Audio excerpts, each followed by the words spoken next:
Good morning and welcome back to the Lovin Dubai show where we take you through the top trending stories of what is happening in and around the city. I'm Simran. And I'm Shahir. Good morning, everyone. And today's top trending stories are UAE advises not to travel to Tanzania and Equatorial Guinea amid the Marburg outbreak. And also, a rare, dreamy pink diamond worth a whopping 128.5 million is coming to Dubai. And gridlocks no more, Dubai's new bridges and tunnels speed up commuting time. And then we're going to have Ambereen Suhaib join the show, a Dubai-based mother who's on a mission to raise awareness for autism and in honor of Autism Awareness Month in general. Exactly. We can't wait for that interview and to sit down and talk to her about her and her boys. Before that, I want to ask you, legit question that's been like daunting my brain for literally like nights. What is the point of wireless chargers? Like, what is the point of wireless chargers? This is what has been keeping you up at night. Yeah, like, why is that a thing? Because it just reduces the portability of your device when you just leave it there for wireless charging, right? Like, you can't use it, and if you use it, it stops charging. So you literally, like... Yeah, that's my one thing. That's exactly it. You put it there, you're trying to charge your phone, but guess what? Your phone doesn't charge because you're using it at the same time. That is the most frustrating thing. I got the 3-in-1 chargers, like the AirPod, watch, and the iPhone charger. But then I keep taking my phone out and putting it back there. But it doesn't even charge as fast. So like, what's the point of having it in the first place? Yeah, they say lightning fast chargers. They're not. They're really not. And sometimes the wireless chargers don't even work. That's another thing altogether. But the third thing, like if it actually works and it's legit, like this is a wireless charger. You leave it, but you need to answer calls, you need to answer messages, you need to do emails. Like that, in that sense, aren't it's inconvenient. We can't use the phone. Wire chargers are definitely better in that scenario. Right? Like these coils don't transfer from the actual charger to the phone if it's not touching. And that's the frustrating part. I totally get that. It frustrates me a lot. I recently got the 3-in-1 and I'm not happy with it. I got it because Ali had it. And guess what? Ali, I fully regret it. So like, there's that. Honestly, it's so pointless.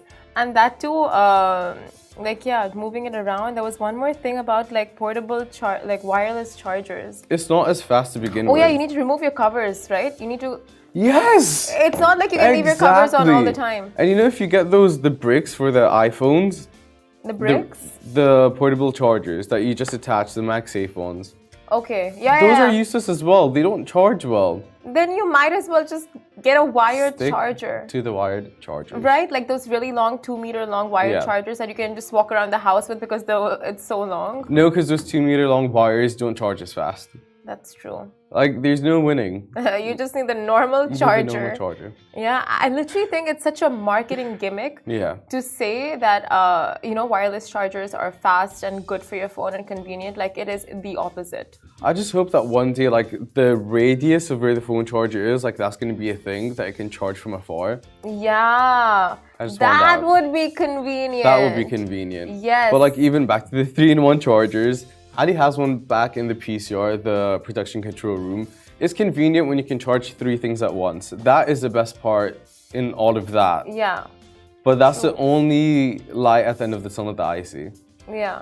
But you really have to be like, you know what? It just makes sense when you're sleeping. Yeah. Right? And when you're inactive, when you're not using your device or your AirPods or any of the like devices, you just leave it there for charging and it's like in the morning you wake up. But that's the same thing as wired chargers. Like it is the same But wired chargers are faster. Again, like let's say I went back home after work. I have an event to go to after. My phone's not going to charge as fast if I only have that wireless charger. I'm going to need the wire charger. Wow, we are such sheep. It's like, you market something in the right way. Like, I'll take it. Yeah, and you're just like so convinced that this is the product. Like, this is the future. This is convenient. This is like, why haven't we had this before? In all reality, we've taken 3 steps back. Yeah, it's just so useless. Might as well use those cord phones at this point. Because that's faster. I think honestly, the point of getting wireless chargers is for the fact that they want these smartphones to eventually not have any holes. Yeah. To make it completely water resistant. Yeah. But how many times do you actually because if you drop it in the ocean, it's gonna go. You're so triggered. You're so triggered. Well, no, with iPhones, if it goes in the water, you're still good. They're waterproof. No, that's in a puddle, but not in the ocean. If it falls in the ocean, it's gone. I think you have 8 meters down. Do you want to experiment with yours? No, definitely not. Mm. Well, we will move on to our first story, Shahir. So oh my God, I'm sorry, that's me. The UAE advises not to travel to Tanzania and the Equatorial Guinea amid the Marburg outbreak.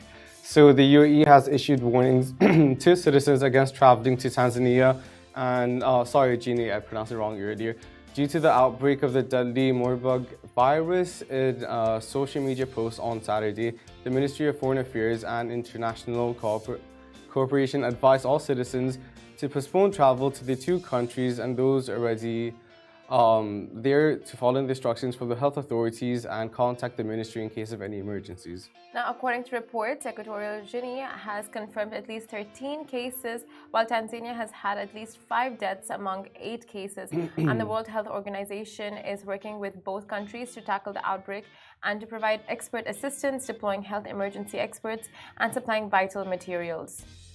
So the Marburg virus, sorry my voice is going, which originates in fruit bats, has a high death rate of 88%, and there's no vaccine or antiviral treatment available as of now. Symptoms include severe headaches, fatigue, and nausea before hemorrhagic symptoms, and they begin with 7 days. And the World Health Organization has also advised that supportive care, including rehydration with oral or invasive fluids and treatments of specific symptoms, can improve the chances of survival. So several UAE-based airlines fly to Tanzania, and while both Emirates and Fly Dubai said that the flights are still operating, they're keeping close eyes on the entire situation, monitoring how to best approach moving forward. Exactly. So in times like this, we already know the drill. It's just like with anything, in the horizon of virus or, bacteria-related conditions, we just know what to do now in terms of like keeping a safe distance, wearing a mask, washing our hands, sanitizing when we're traveling. That too, taking so much care anytime that we're traveling, because we just do not want to be in the scenario of like quarantine again, or just, have to deal with these kind of alien viruses. Yeah, exactly. Like, we do know how to move forward in general when situations like this occur now, purely based off the past, but there are certain things that airlines are advising for people that are thinking to travel or are already there. So if you are thinking of traveling to either of the two countries, ideally you should postpone it. Also, those affected should move on with the following instructions to avoid contact with any other patients with the same symptoms or people around you. So basically, to self-isolate, avoid contact with blood and any bodily fluid with other people, and avoid visiting caves, and avoid touching or contacting any animals like chimpanzees and gorillas. Exactly. So it's just things to be aware of. I'm super frustrated with this story, particularly today, because my parents are flying to Zanzibar. So I beg them not to. I am afraid. Yeah. But I do know that they're going to do what is needed to stay safe and be cautious. Yeah, for sure. And in times like this, we do make sure that we follow everything instructions given to us by authorities, and we will give more information to you as they come to us. Now, our next story is a rare, dreamy pink diamond worth a whopping 128.5 million dirhams is coming to Dubai. So hold on to your wallets, because a dazzling pink diamond that gives proper Pink Panther vibes worth a whopping 128.5 million is, like we said, coming here. And the stunning bubblegum pink diamond is embarking on a world tour of a million hotspots to stir up some interest among potential buyers. And it's making a stop in Dubai from May 22nd to May 26th. And the sparkling pink beauty is set to be the star of the show at Sotheby's upcoming auction, where it's expected to fetch a record-breaking of $35 million. So it's dubbed the Eternal Pink. This gemstone is not your average gemstone or diamond in the rough. It's cushion cut, internally flawless. It is very flawless. Fancy, vivid, purplish pink diamond. That's the highest possible grade of color for a colored diamond, basically. The modifying color of purple adds the charm and vibrancy of the diamond's feminine hue, making it a dream come true for many. I mean, it looks absolutely stunning, but then again, it comes back to how diamonds are marketed, and just makes you really believe that it's such a necessity, right? Yeah. Like the whole thing of a diamond is a girl's best friend by Marilyn Monroe. That song, how it just like broke all records, became like an anthem, but this really does look like it's a diamond in the rough. genius like, marketing. Genius. Would you get it? Would I get it? Yeah. I mean, if I had that kind of money, maybe I would get something that's got a good resale value. So depending on this. I bet it's just gonna go up in value. So this beauty will also be stopping in Hong Kong, Taipei, mainland China, Singapore, Geneva, giving the super wealthy all over the world a chance to ogle over it. And the eternal pink will be offered as part of the Sotheby's magnificent jewels auction on June 8th in New York. So if you're a billionaire or a trillionaire, this might be your chance to snag this rare and stunning diamond. And how fabulous would it be, you know, just like proposing to the love of your life with this pink, 120 Pink Panther diamond. It's a lot of money. Yeah. I feel like it's just gonna go up in value. It's the type of thing that you want it framed or like positioned in a way where people walk by it, see it, but not touch. Yeah. You know, like it's a status thing. It is a status thing. But would you, I mean, like I'm just thinking, would I want a pink diamond, like if I'm to get a wedding ring? Would it be a pink diamond or would it just be like those timeless, nice, you know, like the timeless is the way ones? forward. Like you'd want to give that to your daughter, right? One day, would you? I don't know. I guess it's something people do. I guess, yeah. The why idea not? of it's nice. Yeah, but it's so like honestly, I've said this a billion times, but like I just every time I read the story or see it, it's the Pink Panther theme song playing in the.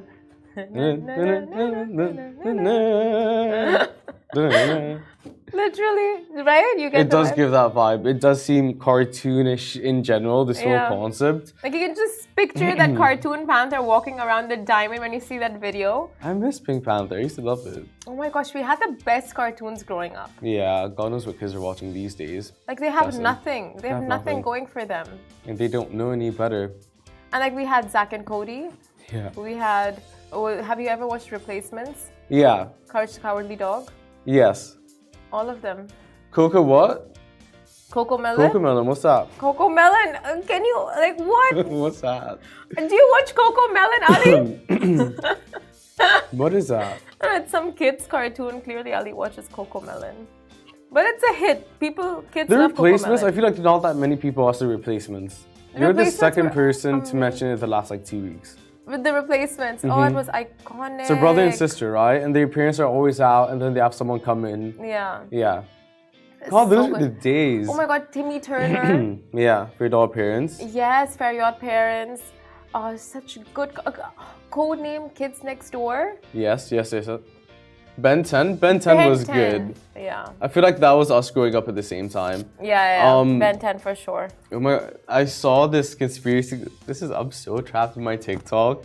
It's all conspiracy theories. So it's like these cartoon conspiracy theories, and it's how the guy with the hat was sick in Kids Next Door. Houston? Yeah. Okay. And basically, he wants them to be young forever because he's not okay. And he wants to cherish every moment with them. And the last episode, he dies. I don't understand what you're talking about. You know Houston from Courage the Cowardly Dog? No, the Kids Next Door. Kids Next Door, the guy who's bald. Yeah. So he was basically sick, yeah, which is why he wants to stay young forever. Okay. Whatever. I don't know. I'm Sounds interesting. so deep in TikTok with conspiracy theories. I mean, yeah, conspiracy theories are honestly like, they're non-fiction basically, right? Like people just like writing more to the story. Yeah. Like, non-fiction. no, fiction. It's fiction. Yeah. Yeah. But like, it's sad. I don't know. It's just too deep for kids. But yeah, I mean, my point is that kids are really missing out. Like, we had some quality cartoons growing up. We did. And shows. And they really have nothing right now. They absolutely have nothing at all. Nothing on Netflix is worth it. Do you feel like creativity is dying? I just feel like they have different interests, kids. So like, we don't know how to provide for them because we're still learning who they are. No, I feel like if they watched the cartoons we had growing up, they would still enjoy it. At least like Scooby-Doo. I have one more conspiracy theory. It's not, sorry, the new Vilma show that came out. We're on a different tangent.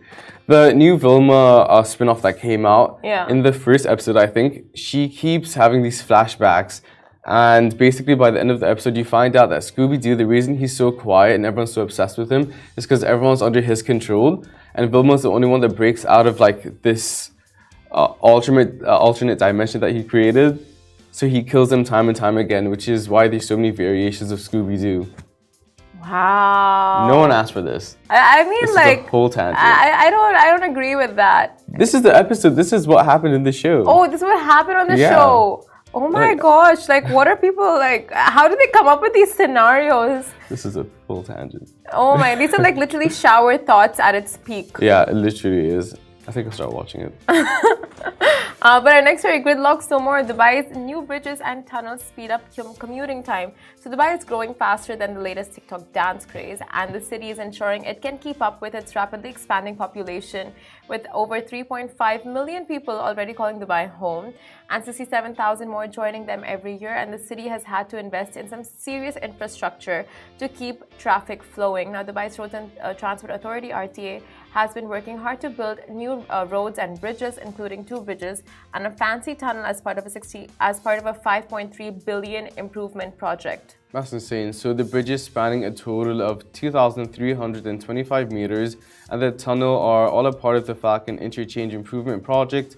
This latest initiative aims to ease traffic flow between Al Khalij Street, Al Khalid bin Al Walid Road, and Al Ghabaiba Road. The transport links will be able to serve 27,000 vehicles per hour. So the Falcon scheme is a part of the 13-kilometer Al Shindiga Corridor Improvement Project, which spans Sheikh Rashid Road, Al Mina Street, Al Khalij Street, and Al Cairo Street. The wider Al Shindiga initiative also includes the construction of 15 junctions. So RTA is determined to expand the city's road network to keep up with the needs of the growing public. The recently completed road in Al Quds 2, Nader Shiba 2, and Al Barsha South 3, covering 37 kilometers, and that's just a glimpse of what's to come. Exactly. So if you're thinking of joining the 67,000 new residents who call Dubai home each year, rest assured the city is committed to keeping up with all your needs, from infrastructure to housing to healthcare and happiness. Dubai is ready to welcome you with open arms and a shiny bridge or 2. So make sure, if you want more information on that and like a proper breakdown, do head on to our website or download the Lovin Dubai app so you can have the full lowdown with the article as to the changes in the road system. But yeah, interesting news. As a driver, does that just make you, does that put you to ease, knowing that so happy traffic is gonna? For me, it's the fact that like I don't need to take Sheikh Zayed Road to get from point A to point B. There's 3 or 4 different alternatives. Obviously, that's the one that gets the busiest over time. So just like the ease and access of getting, because after work, I go to my gym in Marina. If I go through Sheikh Zayed Road, that's hectic. If I take the one parallel to it, forgot this name, I'm saving 10-15 minutes. So like just knowing that RTA is doing everything they can, yeah, exactly, to make things easier for people, it's just going to be easier and easier to get from point A to point B, Exactly. And all of these like hectic trips aren't as hectic anymore because the infrastructure is there to ease and bring convenience to the roadsters. Yeah, I mean, for sure. And that too, knowing that there's an influx of expats now, especially this time of the year, like they are working on all the solutions possible and they know about the sports city traffic as well. And I feel like these recently, I have just not been facing that much traffic coming into Sports City, right? And it's like schools have opened up. So initially it was like, okay, the schools are shut. That's why there's not much traffic on the road. But now schools are open. People are back to, universities and kindergarten and schools, high schools, all of that. But the traffic is still very manageable. So it is a lot of like planning that we don't see, like behind the scenes that go on behind this. Yeah, exactly. And it's great that they have that transparency with us. Like, we are working on this, give us this timeline, this is the time frame for it, this is when you can expect changes. So, of course, once again, round of applause to RTA. Love a good new road, Of course. But stay tuned, because right after a very short break, we will speak to Amreen Suhaib, a Dubai-based mother on a mission to raise autism awareness.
Welcome back to the Lovin Dubai show. Now, in honor of Autism Awareness Month, we are joined by a mother to two autistic twin boys who's made it her mission to spread awareness and educate the people of Dubai.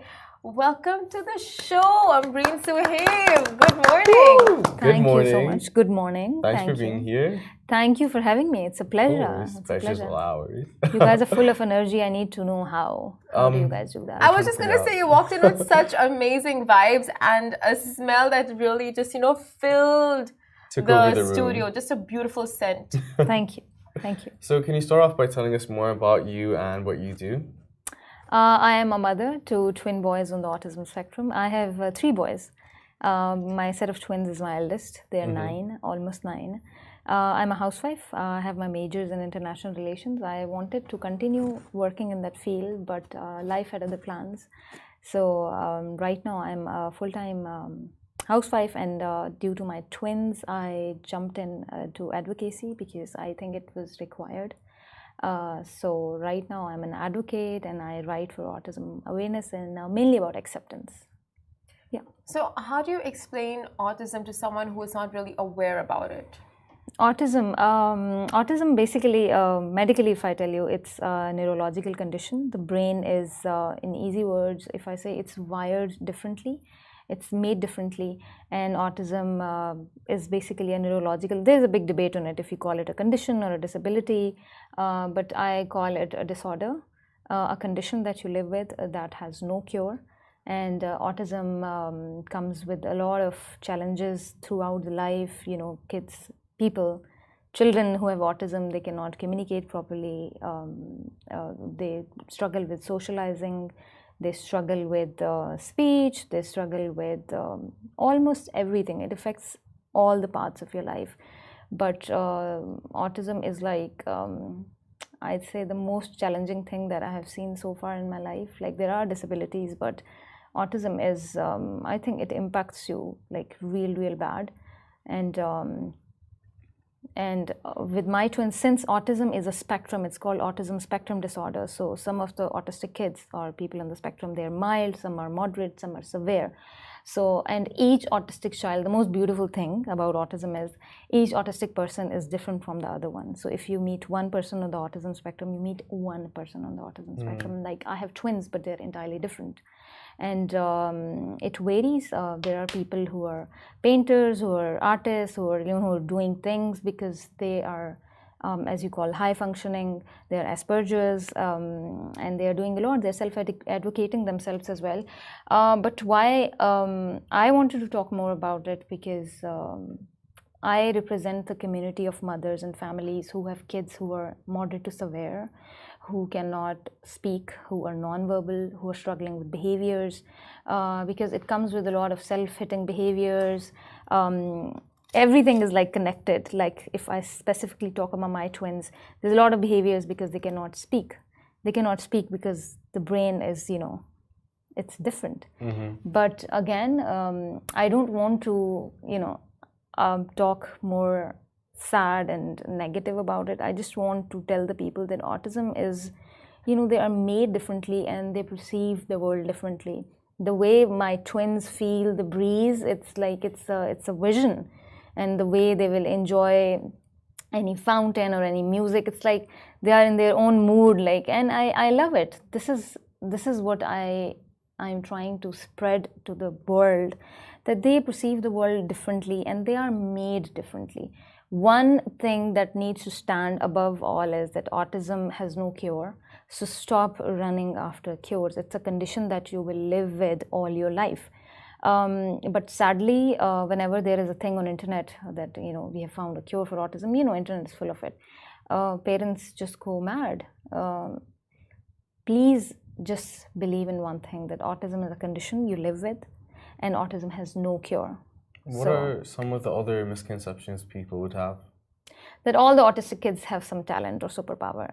No, they don't. This is the biggest thing. This is, I hear everywhere. So what's their talent? I'm like, none, right now, none. Like, as I already said, that autism is a very broad spectrum. So kids have talent. Lately, I attended an event. I'm sure you guys know about Abdullah Lutfi. He's a doodle artist. He's autistic. He's Dubai based. He's Emirati. yeah. So I saw him talking, and he has a personality, and he's amazing at what he does. But all the autistic kids are not like that. And the second biggest myth is it's caused by vaccines. No, it's not. And the third is I gave too much screen time to my kids, so it caused autism. I think this is the biggest misconception that I've listened to, I've read everywhere. Moms dying in this guilt. I gave him so much screen time, it caused autism. No, I think it's by birth. Do your studies when your child gets diagnosed. I didn't know about autism until my twins got diagnosed, but then after getting out of depression, because it was 2 and it was a big blow for me, I started reading about it. The more you read about it, the more you become aware, and everything starts when you accept it and you actually accept it. Okay, my child is different, because there's a lot of stigma attached around with autism. Like, I know the feeling, many parents get really emotional. I used to as well. But accepting that your child is going to be an additional needs child all his life, and maybe you have to be a parent until you die. It's, when my kids are high on behavior, it's like I'm walking on eggshells. It's so difficult, but I have to keep my calm. It's like parenting forever.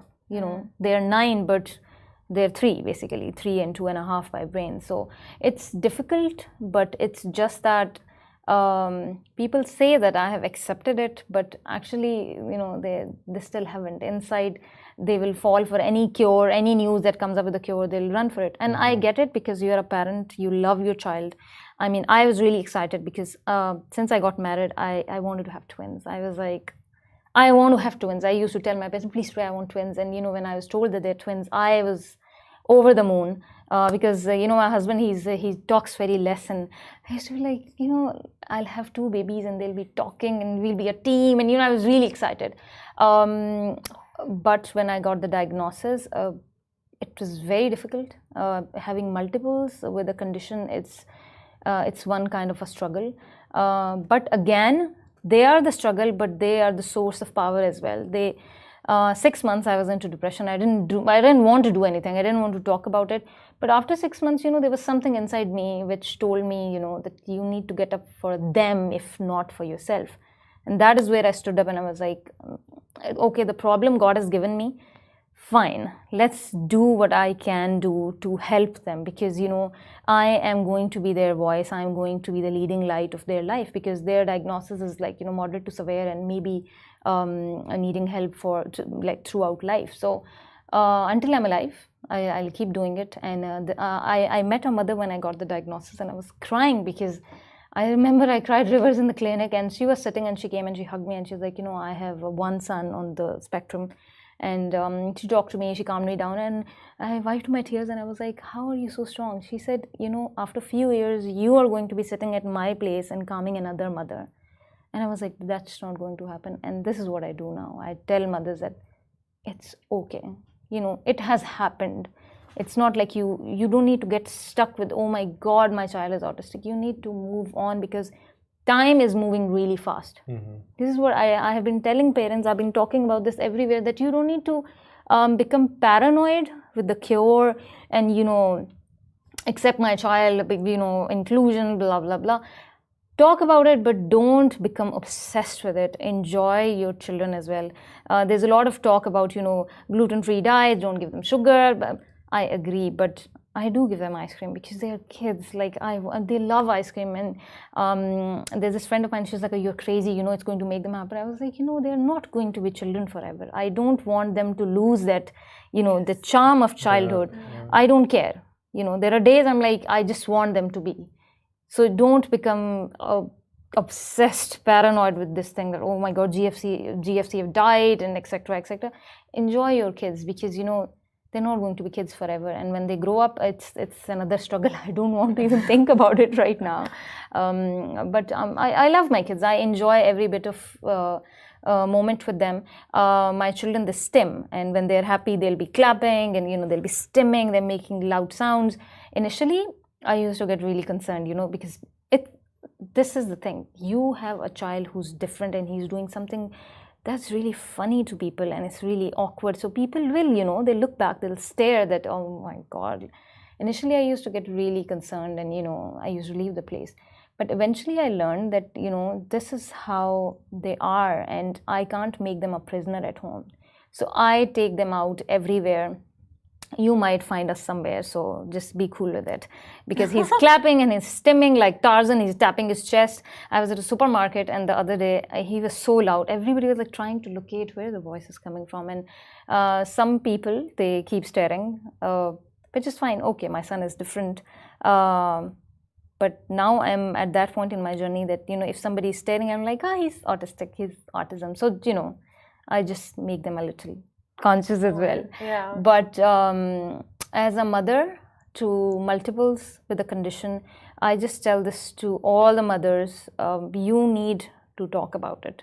If you want the society to be aware and accept them, come out, talk about kids, talk about your child's condition, and then leave it up to them. But you have this liability on your shoulders that you need to talk about it. My husband still is very uncomfortable talking about it publicly, but this is what I tell him, and why not? I mean, on one hand, you're like, the society doesn't accept my kids and, etc., etc. But what part are you playing as a parent of that child? Like, there are many self-advocates for autism as well who are verbal and they're talking about it. But then there are kids like mine who cannot speak, who cannot, right now they cannot self-advocate. So I will do it for them because as a mother, I think it's my job. When you say speak about it, where can we speak? Are there resources made available? Are there Facebook groups that people can join? What are the different approaches parents can take just to have someone to talk to? I came up with the page, The Warrior Mommy, because I feel this is what we are. We are fighting a war at many ends on daily basis. That is what I thought of doing. Then there are a lot of, again, stigma. People are not comfortable coming out and talk about it very openly. It's a personal choice.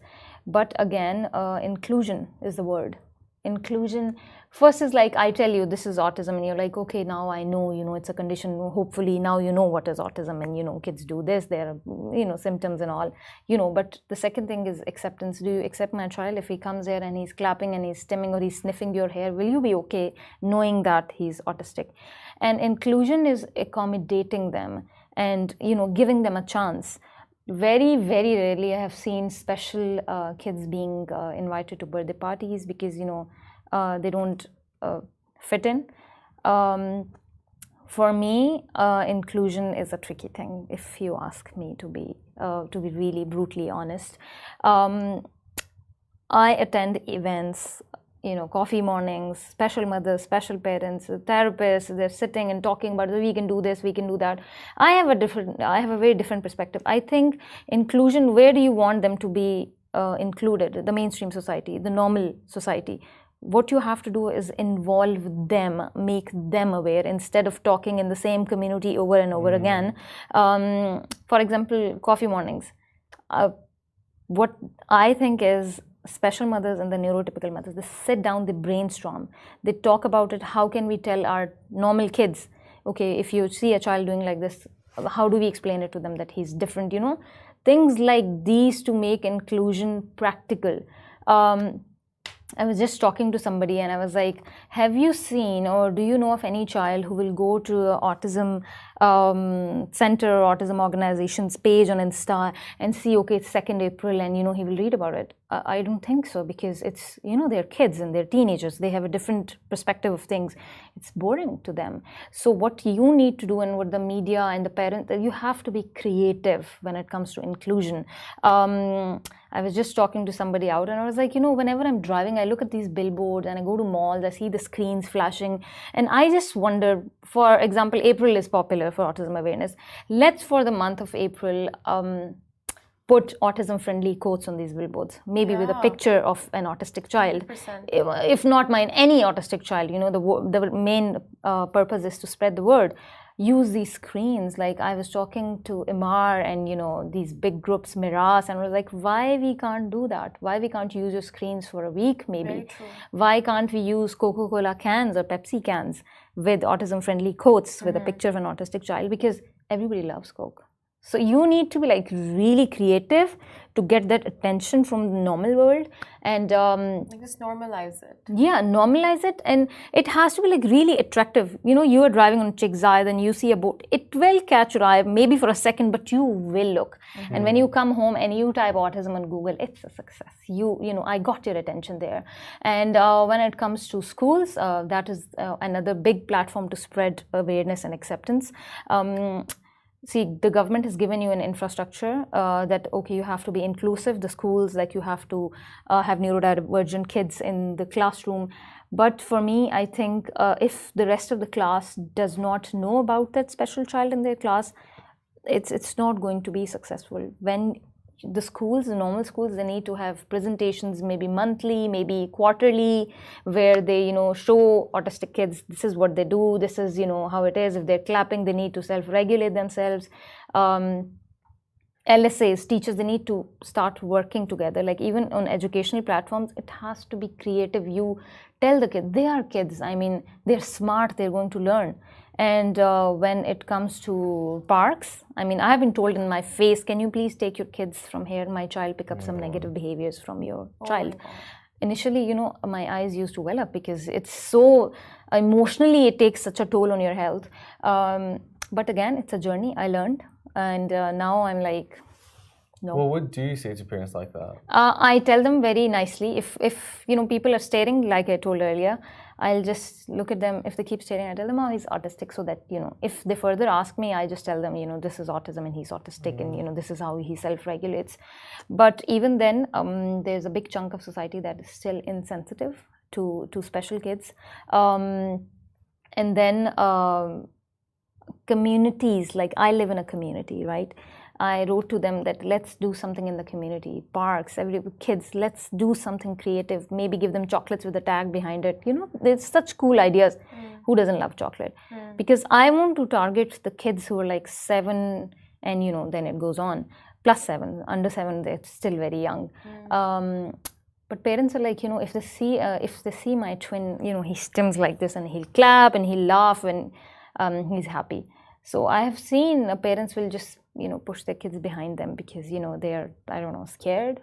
But it's the insensitivity that we need to work on. But for that, again, the special parents, they have to come out and talk about it. First thing I want to say, mothers are so special. Like we can see with you, you're tremendous and you're fighting the right fight. Thank you so much for everything that you're doing. You're doing so much for your kids and for all those kids around the world who need someone to speak up on their behalf. It's so beautiful. It brings tears to our eyes. No, thank you so much for having me. I'm honored. I'm so happy, emotionally overwhelmed, because platforms like yours, they need to talk about it, because I tell you, kids like mine, mothers like me, they deserve an equal chance to be represented. And thank you so much. I hope you set an example for other people to fall into your shoes and, you know, talk about it, because it is important. Acceptance. You're incredible. Your story is as well. Have you seen the movie Wonder, by the way? Yes. Oh my God, it's beautiful. It's a beautiful movie, and it talks about everyone's struggle with the situation. You know, like the kid has autism, and it shows like the mother's struggle, sisters, the father's. I want to just ask you before we end the show, like for you, what was your biggest struggle coming to terms with this? And also, what is the one message you want to give to parents, you know, in terms of what you've seen and what made you get into advocacy? Like you've seen this behavior with kids or children or parents, and you want to give a message, a strong message to them, so they teach their kids from a young age acceptance, like anything of that sort? The biggest struggle, I think it's the same with all of us. It's the financial aspect of autism. It's expensive. The therapies, they're mandatory. Our kids need them, most of them, every day of the week, but they are very expensive. Most of the insurances are not covering them because it's a genetic thing. So, you know, it doesn't come, and, you know, they have their own reasons.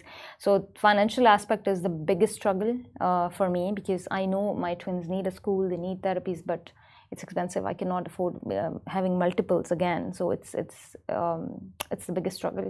And then looking up to the neurotypical world for acceptance. That is another challenge, because I know we're talking about it. Sitting here is another example that things are changing, but it's still a very long road, and hopefully, we'll keep working on it. And a message that I want to give to all the mothers listening to me, minds of all kinds, let's accept them the way they are. Please stop running after cures, my fellow special moms. There's no cure. And to the neurotypical mothers, let's just accept and embrace the different minds, and let's just start telling our typical normal kids that it's okay to have different kids around you. They have all the right to everything around them. Just be kind, be humble, be understanding, accommodating, because it doesn't cost you anything. It's for free. Beautifully said. Thank you so much. And where can people follow you on Instagram? I have this page. It's called The Warrior Mommy, because I think that's all of us are, fighting wars on different ends on daily basis. So it's The Warrior Mommy. You really are. And thank you so much for joining us on the show and just opening up to this extent. It was beautiful speaking with you. I'm honored. Thank you so much. Thank you so much. Thank you so much, guys. That is it from us. We'll be back with you same time, same place tomorrow. Goodbye from me. Goodbye.